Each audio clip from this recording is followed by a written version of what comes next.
하나님 아버지 감사합니다. 이 저녁에도 아버지 앞에 나왔습니다.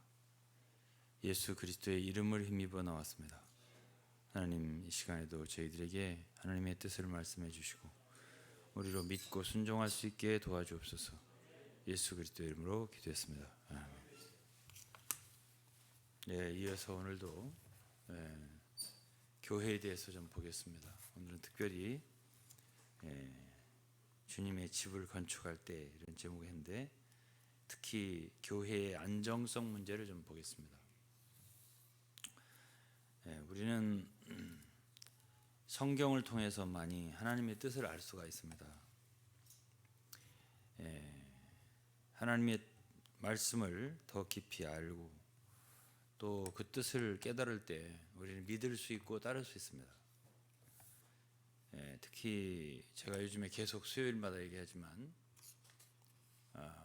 우리 그리스도인들은 개별적으로 부르심을 받은 게 아니라 우리는 다 하나의 하나님의 집으로 말하면 가족의 일원들로서, 하나님의 큰 가족의 일원들로서 하나님의 권속을 이루기 위해서, 또 하나님의 성전으로 말한다면은 우리는 하나의 산 돌들로서 성전을 건축하기 위한 그런 사람들로서 한 사람 한 사람이 부르심 받았습니다. 또 그리스도의 몸으로 말한다면 우리는 한 사람 한 사람이 따로따로 떨어진 각 개체가 아니라 몸의 지체라고 말씀을 했습니다. 다 연결되었죠. 이것을 모르면 우리는 우리 개인이 주님을 믿어서 멸망치 않고 영생을 얻는다, 이것만 알지 하나님이 이 땅에서 우리에게 원하시는 뜻이 무엇인지를 잘 모르게 됩니다. 그리고 우리는 그 뜻을 이루지 못하게 됩니다. 그래서 우리는 우리가 아는 것에서 머물면 안 되고 하나님의 뜻 안으로 더 깊이 들어가야 된다고 생각합니다. 구약 성경에 교회에 대한 예표로서 가장 현저한 것은 솔로몬이 지은 성전입니다. 그 성전이 이 시대 교회의 예표예요. 이것은 고린도전서 3장 16절에도 여러분 잘 아시다시피 바울 사도는 고린도 교회에게 너희가 하나님의 성전인 것을 알지 못하느냐, 이런 말씀했습니다. 그건 고린도 교회에 대한 말이에요. 너희가 하나님의 성전인 것을 알지 못하느냐. 그러니까 이 시대의 실제적인 하나님의 성전은 교회란 말이에요. 그러나 개인이 혼자서 나는 교회다 이렇게 할 수 있는 게 아니에요. 교회는 단체니까. 우리는 한 산 도일 뿐, 우리 한 개인이 교회가 될 수 있는 게 아니잖아요. 단체가 이렇게 이루어지는 것이기 때문에 우리는 나 개인주의적으로 나 하나만 생각하는 그리스도인에 대해서는 하나님의 뜻을 이룰 수가 없어요. 그래서 이제 성전을 우리 한번 생각해 보자고요. 성전이 어떤 특징이 있겠나? 그럼 성전이 있기 전에 하나님은 출애굽기에 보면 언약궤를 만드셔서 그 언약궤가 주님을 대표해요. 주님 임재를 어디에다 두셨냐면 성막이에요. 그래서 성막은 이동하는 거예요. 움직이는 거란 말이에요. 이렇게 쳤다가 뜯었다가 이렇게 할 수 있는 것이기 때문에 그건 포터블이에요. 이동형이란 말이에요. 언제든지 움직일 수 있는 거란 말이에요. 그런데 이제 그 성막 시대가 바로 광야 40년 시대예요. 이스라엘 백성들의 방황할 시대죠. 그런데 가나안으로 가서 요단을 건너서 가나안을 갔을 때 가나안에 성전을 지었잖아요. 근데 그 성전을 지을 때 그 성전은 이제 우리 주님의 임재로 따진다면 언약궤로 따진다면 이제 안식할 수 있는, 정착할 수 있는 거처가 바로 성전이에요. 더 이상 이제 움직이지 않아요. 방황하지 않아요. 왔다 갔다 하지 않아요. 이제는 정착한, 그야말로 하나님의 성전 안에, 참 지성소 안에 언약궤를 안치하고 이제 그곳에 영구하게 계시는 그런 것을 성전이라고 하는 거예요. 그러니까 예루살렘 성전이다 하면 어떤 특징이 있냐면은 이제는 하나님께서 그분의 안식할 처소, 안정된 곳을 원하는구나. 그래서 오늘 제가 제목은 사실은 교회 안정성을 얘기하는 거예요. 그래서 이제 주님은 안식할, 그분이 안정된 그런 처소를 원하셨다. 그 이전에는 성막이었잖아요. 그건 안정성이 없는 거잖아요. 그래서 이제 우리가 신약이 교회를 생각하는 거예요. 교회를 생각할 때, 교회가 하나님 성전이라 할 때, 자 그러면 제가 계속적으로 지금 수요일마다 지금 얘기를 하는 것이 참 두서가 없을지 몰라도 한 가지를 분명하게 말하고 싶은 것이 있어요. 그게 뭐냐면 교회가 어떤 것이냐는 거지. 교회가 어떤 것이 되어야 하는 거냐 이거죠. 이것을 이제 놓고 얘기를 하는 거예요. 그러면 이 교회 하나님 성전이죠. 하나님 성전인데 하나님의 성전을 이룰 때만이 하나님께서 그들 가운데 거하신단 말이에요. 구약에 이제 그것이 예표고 구약에는 민수기에도 그렇고 여러 군데에서 말씀했어요. 너희 진을 거룩하게 하라, 깨끗하게 하라. 왜 그러냐면 내가 너희들 가운데 거하기 때문이다.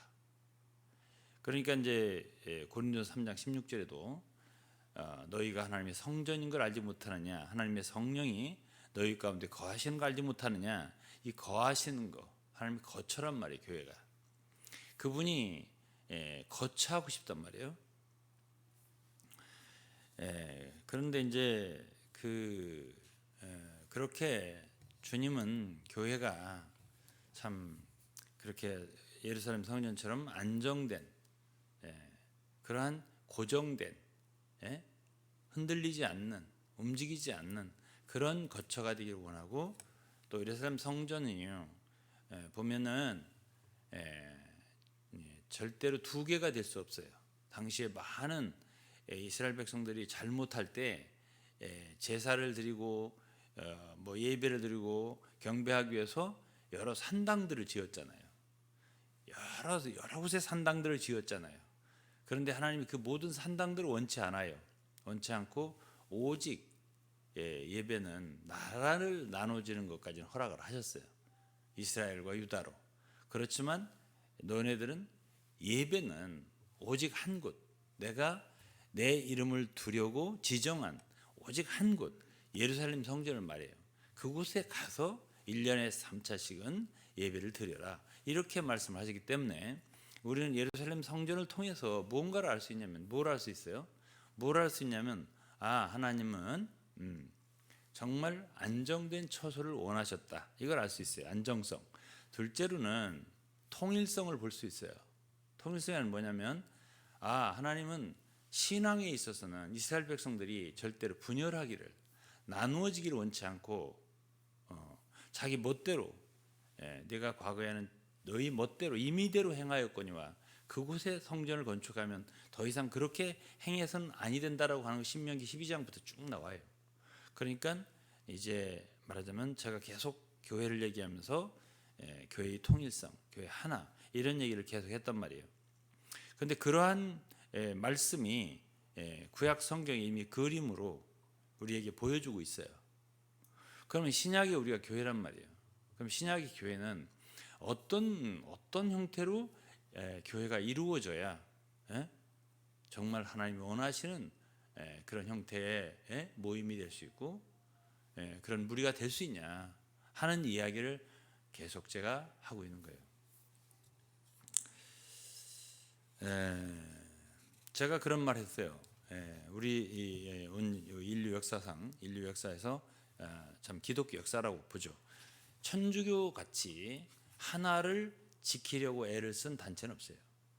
그러니까 우리는 어떤 단체든지 뭐든지 다 틀렸다라고 하면 안 돼요. 그 부분에 있어서는 그들이 말이 맞아요. 성경에 교회는 오직 하나이기 때문에 그들은 그 가톨릭이라고 하는 말이 원래 그 캐톨릭이라는 말 자체는 나쁜 말이 아니에요. 그게 유니버설이라는 말로 보편적이라는 말이에요. 그야말로 교회는 우주적으로 보편적으로 하나라는 얘기예요. 그들이 얘기하는 캐톨릭이라는 그 뜻이에요. 그리고 그들은 정말로 그 가르침 속에 교회가 절대로 분열되어서는 안 된다라고 말하는 게 있어요. 그들이 가톨릭 가르침이에요. 그런 소리를 제가 이렇게 그들의 말을 들을 때 그 말은 틀리지 않다라는 생각을 했고 그걸 가지고 있구나 그 마음을 그건 제가 느꼈어요. 그러나 이제 그 외에 뭐 우상을 숭배하는 것을 뭐 허용한다라든가 여러 가지는 제가 찬성 안 해요. 그리고 그들의 복음관, 구원관 이런 것의 진리에서 어긋난 것 찬성 안 해요. 그러나 그들이 얘기하는 교회는 정말 우주적으로 하나다라고 얘기하는 건 틀리지 않단 말이에요. 성경이 그렇게 말했어요. 그러나 오늘날 개신교는 수없이 종교개혁 이후에 분열이 됐어요. 교회가 꼭 하나야만 된다는 생각이 없어요. 이건 틀린 거예요. 그건 맞지 않는 말이에요. 성경하고 틀린 말이에요. 틀린 개념이 틀린 거예요. 그래서 지금은 교회가 뭐 아무리 나눠줘도 그건 괜찮다라고 생각하는 개념이 있잖아요. 그건 옳지 않은 거예요. 그건 성경적이지 않아요. 에베소 4장 4절만 보더라도 몸이 하나예요. 몸이라는 교회잖아요. 예? 고린도 12장 12절도 그랬어요. 지체는 많으나 몸은 하나라고. 교회 하나라고 했어요. 주도 하나예요. 성령도 하나예요. 하나님도 한 분이시고 몸도 하나고 이렇게 말하기 때문에 몸이 여러 가지로 나눌 수 있다. 이거는 잘못된 견해예요. 그런 관점을 가져서는 안 돼요. 성경적이지 않기 때문에. 그러면 이렇게 막 나누어진 가운데서 우리가 어떻게 그런 하나를 지킬 수 있냐? 그래서 이제 천주교 사람들 역사성을 말하는 거예요. 자기들이 베드로부터 사도 교황 그것을 초대 교황 베드로라고 보는 거니까. 그래서 이어받아서 지금까지 몇백 대에 왔다 이렇게 주장한단 말이에요. 이들이. 그러고서 정말 그들은 그때부터 내려온 많은 그 전통들 유전들을 갖고 있단 말이에요. 그러니까 그 얘기를 쭉 들으면 굉장히 일리가 있어 보이고 그러면 그리 돌아가야 정말 교회 하나를 지키겠구나 이런 생각이 들 정도로 어떤 이론을 갖고 있습니다. 그리고 또 하나를 정말 교회 하나를 갖다가 강조하는 사람들은 지방교회예요. 1930, 40년대로 중국에서 시작된 그들은 정말 교회 하나를 그들도 봤어요. 맞아요. 그것도 그들도 그 하나가 얼마나 교회 하나가 귀한가를 알고 원래의 교회의 그 모습으로 돌아가기 위해서는 한 지방에는 교회가 하나밖에 없다. 그래서 지방교회가 된 거예요. 한 지방에 교회 하나밖에 없다. 성경에 그렇게 말을 했고 그 말이 틀리냐? 틀리지 않아요. 맞아요. 요한계시록 7도시가 있는데 7교회밖에 없잖아요. 8교회가 아니다. 한 지방에 2교회가 있었냐? 성경에 없었다. 이런 말을 한단 말이에요. 맞죠? 그래서 이제 그러한 분들의 그러한 참 논리들이 맞아요. 그런데 이제 오늘 제가 말하는 거예요. 그러면 그 하나를 한 지방의 하나의 원칙으로 지금 이름을 붙이고 어떤 종파 이름을 달지 않고 그렇게 했을 때 그것이 정말 한 지방의 하나의 교회를 세운 거냐 지금?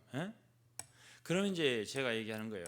자, 교회가 어떻게 해서 세워지는 거냐? 이 원론적인 얘기를 제가 말씀드리는 거예요. 그러니까 이거는 정말 저는 이렇게 생각합니다. 참 많은 분들이 이러한 가르침과 이런 말씀은 들어야 돼요. 또 생각을 해봐야 돼요. 다 함께. 자, 그러면은 이스라엘 백성들은 무엇으로 이스라엘을 이루었냐면 하나님의 나라를 이루었냐면 율법이에요. 율법이라고요.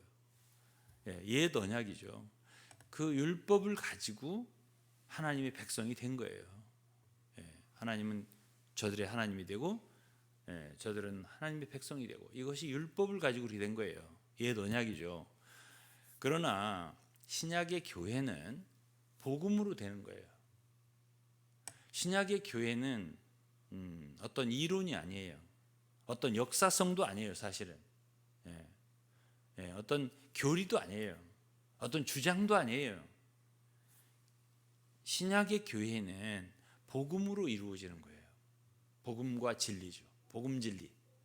그래서 에베소 3장 6절을 읽어보면 바울 사도가 말했어요. 복음으로 말미암아 너희가 함께 하나님의 후사가 되고 이방인들이 복음으로 말미암아 그리스도 예수 안에서 함께 후사가 되고 함께 지체가 됐다 했잖아요. 뭘로 말미암아요? 복음으로 말미암은 거예요. 예를 들어서 복음을 정말 하나님의 복음을 온전하고 완전하게 깨닫고 믿고 순종하는 가운데서 교회가 이루어진다는 뜻이에요. 제 말의 뜻은. 근데 이 복음이 온전하지 않아요. 진리가 온전하지. 하나님의 집은 진리의 기둥과 터라고 그랬어요. 이건 디모데전 3장 15절 말씀이에요. 진리가 없는데, 진리가 분명하지 않고, 복음이 분명하지 않고, 복음에 대한 이해와 순종이 분명하지 않은데, 한 지방에 한 교회든 무슨 뭐 역사성이 정통이든 교회가 교회가 이루어질 수 있냐? 아니에요. 이루어질 수 없어요. 먼저는 하나님의 진리와 복음이 분명해야 돼요. 그것을 믿는 사람들이, 이 기초예요. 이것이 기본이에요. 그렇게 돼야 교회도 터가 생겨요. 교회를 신약에도 건축물에 얘기했어요. 내가 내 교회를 이 반석위에 세우리라 그랬어요. 이게 마태복음 16장 18절 말씀이에요. 그 다음에는 교회를 말할 때 고린도서 3장 10절 11절 말씀 보면 내가 지혜로운 건축자와 같이 터를 닦아두매. 이 터는 바로 그리스도라고 했어요. 그리스도를 터로 해서 교회를 세운다. 또 진리의 기둥과 터다. 이런 모든 말을 보면 기둥도 있고 터도 있어요. 기초. 이거는 하나의 교회를 건축물로 얘기하잖아요. 너희가 예수 안에 함께 지어져 가느니라. 건축물로 얘기를 한단 말이에요. 에베소 4장에도 교회, 그리스도의 몸을 건축한다. 이런 말을 한단 말이에요. 그러니까 이 교회는 분명히 개인이 교회가 될 수 있는 게 아니고 많은 지체들로 이루어져서 또 많은 성도들로 함께 건축되어져서 그렇게 해서 이제 하나님의 집이 건축되고 그 가운데 그리스도의 충만, 하나님께서 참 충만으로 거주하신 그러한 교회가 이 땅에서 이루어지는 거예요. 그러니까 이 교회 문제를 우리가 소홀히 다룰 수 있는 게 아니에요. 그냥 교회를 다니면 되는 게 아니에요. 우리가 교회가 돼야지 그리스도의 몸이 되고 하나님의 처소가 되고 그분의 집이 되고 성전이 되는 거지. 우리가 그 어떤 교회를 어디든지 다니면 된다 이런 개념은 성경을 너무 모르는 거예요. 그렇게 하면 안 돼요. 그래서 제가 계속 이 교제를 여러분들과 나누는 거는 여러분들이 성경을 모르는 분들이 아니잖아요. 성경을 아니까 제가 그렇지 않느냐라고 여러분들에게 이 진리를 제시하는 거예요. 그럴 때 여러분들이 그 말씀이 내가 읽은 성경과 일치되고 그게 참 맞겠다 싶을 때 여러분들은 그것이 성령의 도우심으로 믿어지고 순종할 때 우리는 다 그분의 집을 건축하는 사람들이 되는 거고요. 그렇게 할 때 이루어지는 거예요. 그분의 뜻이 이루어지는 거예요. 그래서 이건 매우 중요한 얘기를 제가 하는 거고, 자 그러면 천주교의 역사성, 자기들이 초대교회를 이었다는 거 아닙니까? 실제로 그 사람은 역사를 길게 갖고 있어요. 그리고 지금까지 왔어요. 한 번도 분열되지 않았다고 자랑하면서 왔어요. 그렇게 왔으면 그 역사성이 하나의 그들의 하나됨을, 보편성을, 말하자면 정통성을 부여할 수 있는가? 부여할 수 있는가 과연? 그리고 지금 제가 1930년대에 중국에서 시작된 지방교회라는 단체는 자기들이 그 교회를 회복했다. 왜 입장으로 돌아갔다는 거죠. 지금 다 교회가 분열되는데 원래의 입장은 초대교회다. 한 지방에 하나의 교회를 세우기 때문에 우리는 그런 원칙을 따라서 세운다. 이렇게 하는데 그럼 그들의 말을 듣고 그들에게 가야 되는 거냐 이거죠. 그럼 도대체 어떻게 해야 우리가 이 하나를 참 이 하나의 본질, 교회의 보편성, 교회의 통일성, 교회의 안정성 이거를 우리가 얻을 수 있냐를 제가 말씀드리는 거예요. 천주교 분들하고 대화한 적이 있어요. 얼마 안 됐어요. 그들이 이런 소리를 했어요. 개신교에서는 정말 성인이 나올 수 없습니다. 이렇게 표현해요. 그래서 왜 그러냐고 하니까 제가 알지만 물었어요. 그랬더니 개신교는 그 자체가 분쟁이라고. 다 나누어져서 서로 각자 도생을 해야 되기 때문에 서로 시기와 분쟁이 그 자체라고. 그러니까 다들 자기 나름대로 교회마다 특징이 있어야 되고 참 잘난 게 있어야 되고 뛰어난 게 있어야 되고 우월한 게 있어야 되고 이렇게 돼야 부흥하니까 그 자체가 안정성이 없다고. 그러니까 그 속에서 정말로 주님만을 깊이 추구하고 참 주님만을 깊이 누리고 참 그렇게 할 수 있는 그런 여건이 될 수가 없다고 이렇게 표현을 해요. 그러니까 이제 비유를 한다면은 집이야 되는데 안정된 집에야 집에서 쉴 수 있고 안정이 되고 거기서 또 공부도 하고 뭣도 하고 다 할 수 있는 건데 이를테면은 모텔 호텔로 전전하면서 솔직히 말해서 오늘날 참 교회를 갖다가 교회가 집처럼 안정된, 구약으로 말하면 예루살렘 성전처럼 고정되고 안정된 그거 하나밖에 없는 유일한, 이렇게 생각하는 사람이 누가 있어요? 여기 가도 되고, 오늘은 여기 갔다가 내일은 저리 가고, 여기 마음에 안 들면 저리 가고, 이렇게 하는 개념으로 교회를 생각하기 때문에 그런 안정성이 없는 곳에서는 안 나온다는 거죠. 사람이 고요하게 깊이 주님의 임재를 체험하고 경험하고 이런 사람이 개신교회에 나올 수가 없다는 게 천주교 사람들의 주장이에요. 저한테 전혀 일리가 없다, 전혀가 일리가 없다라고 말하기 어려워요.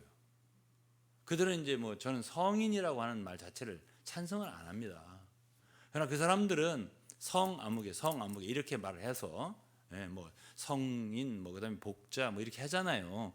그런 사람들이 그래도 그들 가운데선 굉장히 신령하다 해서 그렇게 한 거예요. 그것이 그 자체 성인을 만드는 걸 내 찬성한다는 거 아니에요. 하지만 그렇게 깊이 정말 어떤 방해도 없이 혼란 없이 그렇게 그리스도를 사랑하고 정말 진리를 깊이 있게 말씀만을 사랑하고 그렇게 할 수 있느냐, 그렇게 할 수 있는 여건이 되느냐, 개신교가 이렇게 나한테 말하더라고요. 그래서 이제 그렇잖아요. 공부도 집에서 공부하는 거지, 호텔 전전하면서 여관 전전하면서 여관 같은 교회, 오늘 제가 생각할 땐 뭐 친목회 같은 교회, 동창회 같은 교회, 동호회 같은 교회, 이런 뭐 그런 언제든지 뿌리를 내릴 수가 없어요. 여기 갔다가 마음에 안 들면 저쪽으로 가고 이렇게 하는, 언제나 마음이 떠 있는 거예요. 정착이 아니에요. 성전처럼 고정된 게 아니에요. 그러니까 집이라고 하는 거는 왜 하나님이 집이라고 하죠? 왜 교회를 하나님이 집이라고 하냐고요. 집이라고 하는 거는 거기를 떠나면 다 방랑하는 거예요. 예를 들어서 누가복음 15장에는 아버지의 집이 나오잖아요. 탕자는 아버지 집을 나갔잖아요. 그 아버지 집을 나간 것이 아버지를 떠난 거예요. 왜 거기가 아버지 집이냐? 아버지가 기다리고 있는데 집이죠. 문 앞에서 기다렸다 했잖아요. 집이잖아요. 형이 있잖아요. 형, 그게 집이 있잖아요. 종들이 있잖아요. 집이잖아요. 거기를 떠났으면 아버지를 떠난 거예요. 그러니까 이 가족을 떠났어, 집을 떠났어요. 그러면 그때부터는 방황이에요. 그러면 천주교 사람들은 나한테 무슨 얘기를 한 거예요? 자기들이 집이라는 거죠. 개신교는 16세기에 분열해 나간 그때부터 이제 혼란이 시작됐다는, 이렇게 이제 견해를 갖고 있어요. 제가 지금 여러분들에게 이렇게 나누는 이런 교제는 그냥 하루아침에 생각해서 말하는 이런 얘기가 아니에요. 정말 저도 10년, 20년, 30년을 두고 과연 우리는 이 시대에 어떻게 교회의 길을 가야 되느냐 하는 생각을 제가 많이 안 했겠어요? 엄청 많이 했겠죠. 그것에서 참 주님이 가장 중요하게 말씀하신 부분이 있습니다. 그게 어디냐면 요한복음 4장이에요. 요한복음 4장을 읽으면 주님이 사마리아 여인과의 대화가 나온대요. 거기서 사마리아 여인이 경배를 어디서 해야 되냐? 우리 조상들은 이 산에서 했는데, 그 주님이 하신 말씀 속에 이런 말씀이 있어요. 이 산에서도 말고 예루살렘에서도 말고, 이 산에서도 말고 예루살렘에서도 말고 너희가 아버지께 예배할 때가 이르리라 그랬습니다. 이건 굉장히 중요한 말씀입니다. 예수 그리스도께서 하신 말씀이에요. 지금은 그런 어떤 장소적인 개념이 아니란 얘기예요. 어디 와야 된다, 어디 가야 된다, 이런 장소적인 개념이 아니란 얘기예요. 그럼 뭐예요? 예배할 때, 예배할 때가 이른데 어떤 장소보다 중요한 것은 어떻게 예배하냐가 더 중요한 거예요. 어떻게 예배하냐. 그래서 신령과 진정으로 예배해야 된다, 이렇게 말씀하는데요. 신령이라고 하는 것은 영어로 spirit, 영이에요. 진정이라고 하는 건 진리예요. 진리, 그거는 실제라고 제가 몇 번 얘기했습니다. 그러니까 지금은 어떤 시대냐면 믿음의 시대예요. 복음과 진리, 이 복음과 진리를 우리가 진정으로 믿었을 때만 영이 있는 거예요. 성령이. 그리고 그때만 실제가 따라오는 거예요. 무엇이 교회를 이루냐? 지금은 진리예요. 하나님의 진리가 있느냐 이거예요. 간단하게 말할 수 있는 것이 아니에요. 이런 말씀들은. 그러니까 지금 계속 얘기를 하는 거예요. 지금 제가 앞으로도 10번이나 20번 더 할지도 몰라요. 이거는 정말 간단한 일이 아닙니다. 어떻게 우리는 이 시대의 교회 길을 갈 것인가? 이거는 굉장히 엄중한 문제입니다. 이렇게 혼란된, 이 분열된 이 모든 상황. 사실 사도 바울은 고린도전서 1장에서 고린도 성들이 그들이 각각 뭐라겠어요? 나는 바울에게, 나는 게바에게, 나는 아볼로에게, 나는 그리스도에 속한 자라 하는 것이니 그리스도가 어찌 나뉘었느냐. 이 분쟁이라고 하는 것, 분쟁과 시기, 너희 가운데 아직 분쟁과 시기가 있으니 어찌 너희가 어린아이가 아니냐, 사람을 따라 행함이 아니냐. 이거는 책망하신 거예요. 그게 옳은 게 아니에요. 이게 분쟁이라고 하는 것이. 그래, 이 부분을 우리가 반드시 해결을 해야 돼요. 어떻게 우리는 교회 길을 갈 것인데, 예? 그러면 이제 천주교 같은 경우는 하나 역사성이잖아요. 역사성이잖아요. 그 역사라고 하는 건 그냥 우리가 계시가 없어도 그 진리가 아니에요. 그거는 역사라고 하는 거는. 그거는 복음이 아니에요. 역사라고 하는 거는. 그 역사성을 우리가 알아들었어요. 아, 그렇구나. 이렇게 지성적으로, 이성적으로. 그렇다고 해서 교회가 하나가 생기냐? 교회 안정성이 생기냐? 교회가 진짜 이루어지느냐? 아니에요. 복음으로밖에 이루어질 수가 없어요. 교회는. 제가 이렇게 말하기까지 오랜 세월이 걸렸어요. 10년, 20년, 30년이 걸렸어요. 정말이에요. 그러니까 오직 복음 진리를 믿음으로써 성령이 우리에게 있게 되고요. 그 다음에 그 실제가, 모든 그 실제가 우리에게 있게 되는 거예요. 지금은요, 하나님께 예배하는 것이 오직 믿음뿐이에요. 그러니까 믿음이라고 하는 것은 다 하나의 계시로부터 오는 거예요. 하나님의 말씀을 계시로, 진리를 계시로 우리가 받아들였어요. 그걸 믿음으로써 생겨나는 것이 교회예요. 그러니까 어떤 이성적으로 논리적으로 이해해서 되는 건 아니에요. 예를 들어서 지방교회 이론이 틀렸다는 게 아니에요. 한 지방에 한 교회 틀렸다는 게 아니에요. 그렇지만은 그거를 이해시키는 건요, 초등학교 한 5학년 6학년 돼도 잘 논리적으로 성경을 찾아가면서 얘기해주면, 아, 맞네. 에? 그러면 우리 교회 이름이 뭐지? 무슨 교회? 아, 그럼 어떤 교회가 맞아요? 저기가 맞아? 우리가 맞아? 아, 여기가 맞네. 그럼 여기 다녀. 이렇게 논리적으로 이해시키는데 1시간밖에 안 걸려요. 예. 그럼 그렇게 할 수 있는 것이 정말 교회를 이룰 수 있는 거냐?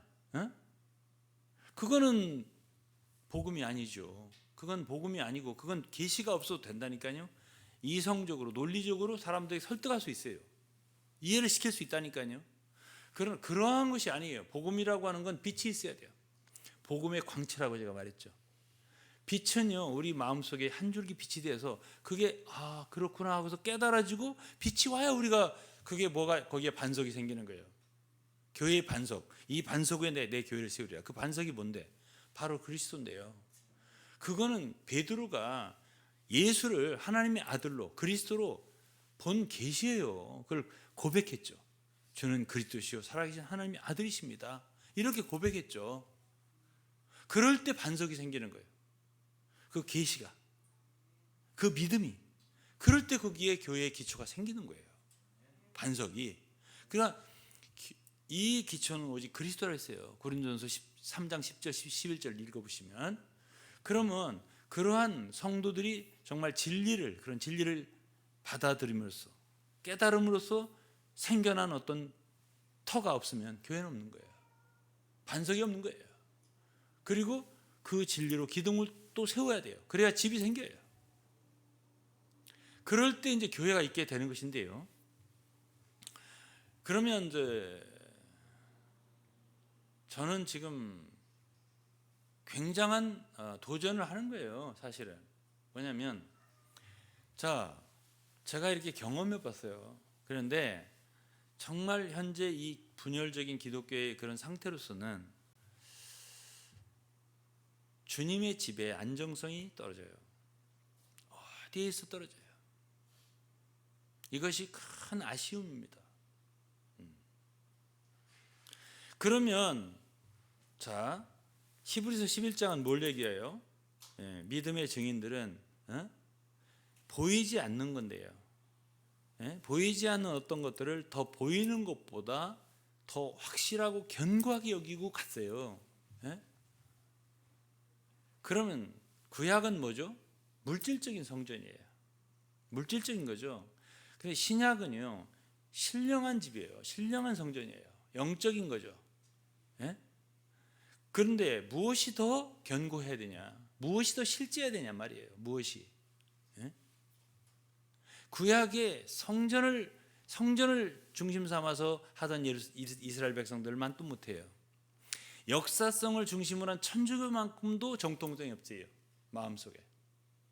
무엇이? 믿음의 사람들이. 진리를 믿음으로써만 교회를 세울 수 있다고 제가 강조하는 거예요. 그런 믿음을 가진 사람들이 말하자면 육신적인 어떤 이성적인 어떤 논리적인 개념을 가지고 주장하는 것보다 약하단 말이에요. 그래서 제가 항상 그런 얘기를 해요. 이 시대는 법보다 주먹이 가깝다고. 더 쉬운 걸 받아들인다 그 말이에요. 믿음의 길이라는 것은 이게 쉬운 길이 아니에요. 그야말로 더듬어 찾아서 우리의 영적인 정말 촉각을 사용해서 그렇구나.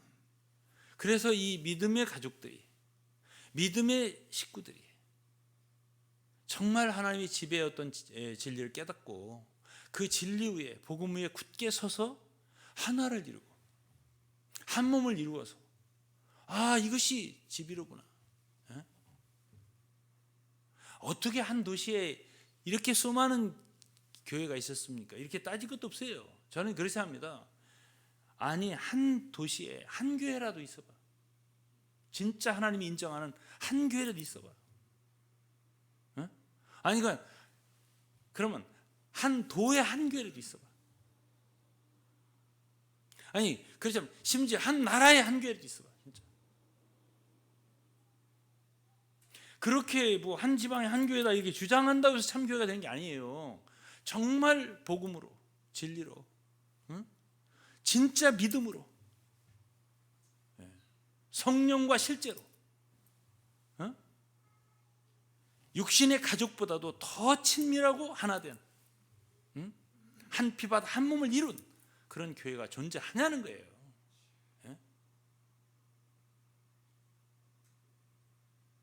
저는 때로 그런 생각을 해요. 하나님이 왜 저를 부르셨을까? 왜 그래도 큰 무리를 섬기던 사람을 불러냈을까? 제가 그곳에서 나와서요, 교회에 대한 책을 17권을 썼습니다. 수천 페이지를 썼습니다. 왜 저를 불러냈을까? 저는요, 지금 한 10년, 20년이 지났는데 아직도 제가 하고 싶은 말을 다 못했어요. 요즘에 수요일마다 저녁마다 지금 얘기를 하잖아요. 얘기를 하다 보면 시간이 다 지나서 못해요, 제가. 그런데 성도 여러분들도 이런 말을 듣고요, 주님 앞에 가서 기도를 많이 해보셔요. 결국 로마서도 보면 1장서 8장까지는 죄인에서부터 죄사함과 의롭다함, 칭의 문제, 성화 문제 이런 다르고, 이 복음이 8장까지 거의 완전해요. 그 다음에 90, 11장은 이제 삽입이 되고 12장에 그렇게 몸이 나온다고, 교회가. 그리고 고린도전서도 마찬가지예요. 10장까지 여러 가지 죄의 문제를 처리하고요. 11, 12, 13, 14 다 교회를 말한다고요. 교회 예배가 어떻게 되냐, 뭐 교회 은사가 어떻게 되냐, 뭐 여러 가지 나오죠. 그렇기 때문에 결국은 이 교회라고 하는 것은 주님의 진리, 복음을 어떻게 깨닫고 온전한 진리를 믿느냐는 거예요. 온전한 진리를 얼마나 믿냐는 거예요. 그들 가운데 교회의 실제가 있게 되는 거예요. 그건 다 이 믿음의 문제예요. 이 시대에 우리가 교회를 이루는 것은 얼마나 우리가 진리를, 하나님의 복음을 믿고 순종하느냐, 믿음의 문제라니까요. 믿음을 얼마나 우리가 실제화시키느냐는 거예요. 이 생활 가운데 보이는 것보다 보이지 않는 거잖아요. 이 모든 것들은. 그러니까 이건 영적인 집이에요. 교회라고 하는 거는 보이는 것보다 보이지 않는 이것을, 이 교회 실제를 얼마나 더 귀하게 생각하고 중하게 생각하냐 이거죠. 예? 그러니까 사람들이 보이는 거 가지고 유혹을 하잖아요. 유대교가 그랬어요. 보이는 거 가지고 유대인들을 자꾸 흔들었죠. 그러나 히브리서 왜 썼어요? 신약의 신자들은 다 보이지 않는 것을 더 견고하게, 하늘에 속한 것, 하늘에 있는 것을 더 견고하게 붙잡았단 말이에요. 사실은 교회도 하늘에 속한 거예요. 하늘에 속한 거예요. 전적으로. 이게 히브리서에 우리에게 말해주는 거고요. 그것을 이 땅에 무슨 뭐가 있는데, 교회 뭔데? 무슨 실제가 있는데? 라고 우리에게 묻는다면 할 말이 없어요. 그런데 우리가 진정한 신약에 믿는이라면 교회의 문제도 하나님 말씀을 통해서 진리로 확정해야 돼요. 우리가.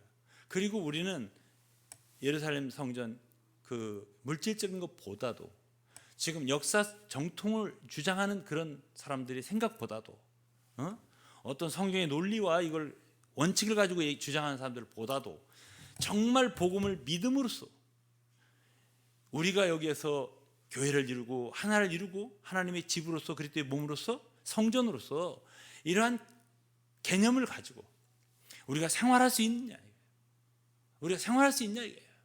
예?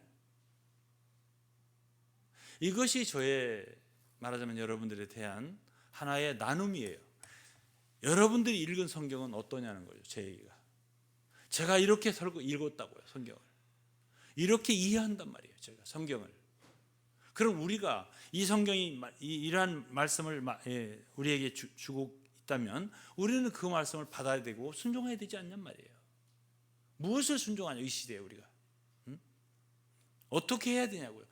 우리가 성령이 하나 된 것, 몸이 하나 된 것은 지켜야 되는 거예요. 이것을. 그걸 어떻게 지킬 거냐는 거예요. 우리가 하나님의 집이다, 하나님의 집이다, 아니다, 이건 여관이다, 집이 아니다, 이거 어떻게 알 수 있냔 말이에요. 다 영적으로 분별할 수 있어야 돼요. 지금 신령한 것은 신령한 것을 분별한다 했잖아요. 고린도서 2장에. 그러니까 지금은 다 모든 것이 영적으로 판단하는 수밖에 없어요. 다 믿음뿐이에요. 보이는 게 없어요. 손에 쥐어줄 수 있는 게 없어요. 그렇지만 이 믿음의 세계가 보이는 것보다, 육신적인 것보다, 이성적인 것보다 더 견고하고 더 안정되고 더 튼튼해야 돼요. 이것이 제가 드리고 싶은 말, 오늘 저녁에 이 정도 할 거예요. 그래서 사랑하는 성도 여러분들, 저는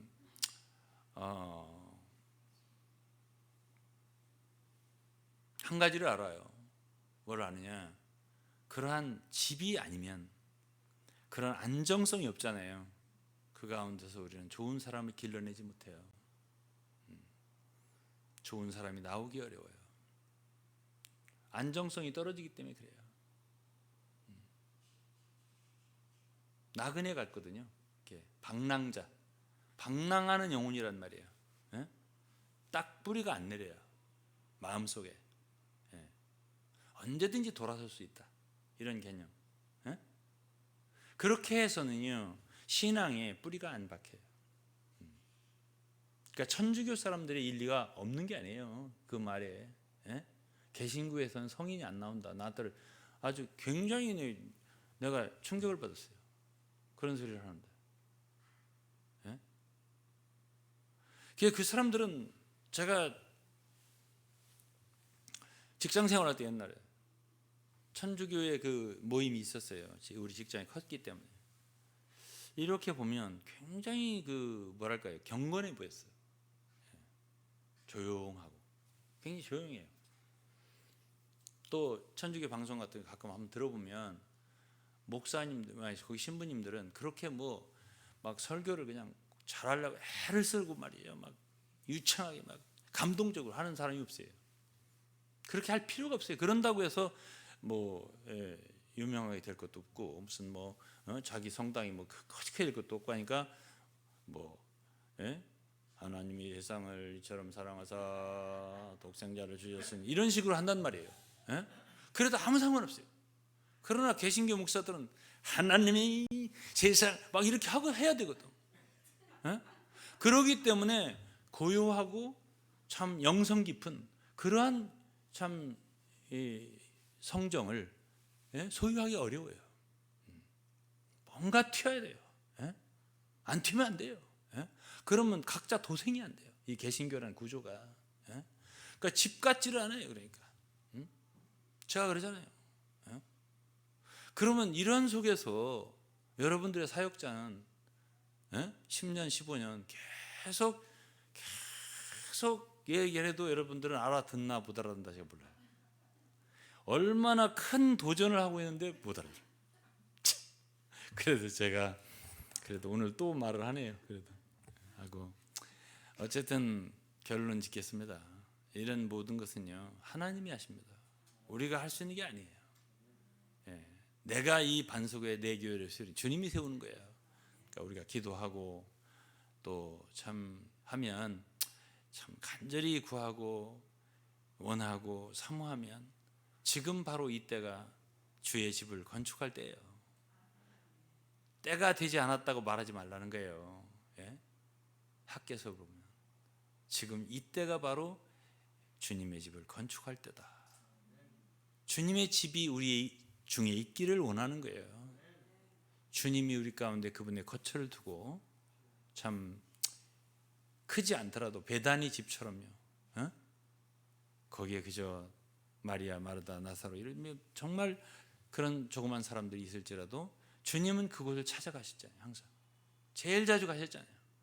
이런 것처럼 오늘 그분의 교회는 그분의 진리와 말씀 온전히 순종하고 그분의 말씀 사랑하고 그런 자들 가운데서 발견되리라고 저는 생각해요. 그런 사람들이 있다면 합해야 돼요. 함께 해야 되고 이것이 무슨 이름이 중요한 게 아니에요. 무슨 교파가 중요한 게 아니에요. 먼저는 그러한 어떤 실제와 영을 갖고 있는 그렇게 예배하는 무리, 그렇게 정말 주님을 사랑한다면 아니 함께 예배하면 어때요? 함께 모여서 찬양하면 어때요? 너무 좋은 거예요. 교회는 목사님의 교회가 아니에요. 성경에 목사의 교회라면 하나도 없어요. 하나님의 교회가 있어요. 예수 그리스도의 교회가 있어요. 모든 성도, 온 성도의 교회는 있어도 어떤 사람 사역자의 교회는 없어요. 바울의 교회도 없고 베드로의 교회도 없어요. 그렇기 때문에 모든 것보다 중요한 것은 그리스도의 영이고요, 생명이고요, 진리고 이 말씀을 복음을 온전히 순종하는 자 가운데서 정말 우리가 이 길을 잘 걸어간다면 또 그렇게 하나 될 수만 있다면 우리 가운데서 주님은 그분의 교회를 얻으세요. 주님께서 우리를 축복하시기 바랍니다. 여러분 축복하시기 바랍니다. 모든 듣는 분들을 축복하시기 바랍니다. 기도하겠습니다. 아버지 하나님 감사합니다. 오늘 또 참 하나님의 교회의 길에 대하여 참 묵상하여 보았습니다. 주님 아무쪼록 축복해 주시고 우리 가운데 당신의 교회를 세우시고 당신의 집을 이루시고 주님의 거처를 이루어 주옵소서. 예수 그리스도의 이름으로 기도했습니다. 아멘.